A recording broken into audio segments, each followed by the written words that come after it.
So I went, since they said it's swimwear, I assumed beach or pool.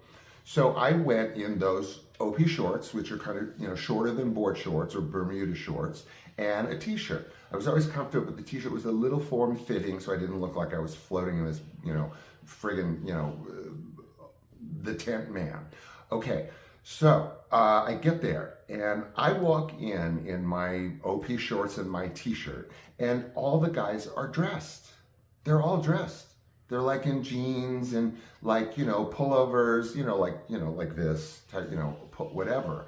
They're all dressed. And I walk in my OP shorts, which are already, and then I got my t-shirt, which is like kind of way for me because of my body dysphemia. So I'm wondering why, it's like, what are they going for another part? That never happens in commercials. The guys that are there are the guys that are going for what you're going for. They don't mix and match usually. There might be some young ladies in there or older ladies in there. So everyone's dressed. So we're called in fours, meaning 2 girls, 2 guys. Unfortunately, we weren't as progressive at that time to have 2 guys and a few girls.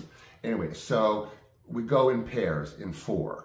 And so we get called, or, we're kind of corralled together to come in pairs, 2 pairs per group.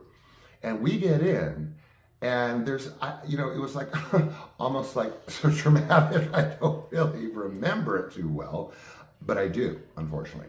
And so the guys started to take off their pants, and then they took off their shirts.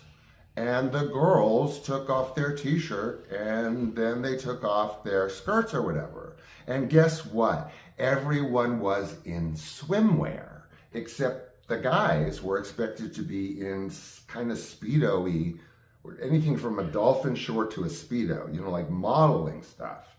I'm not appropriate for Speedos to begin with, so we won't go there. But let's just leave it at that. It's not appropriate. And so here I am now with 1 dude in Speedos and 2 young ladies in bikinis.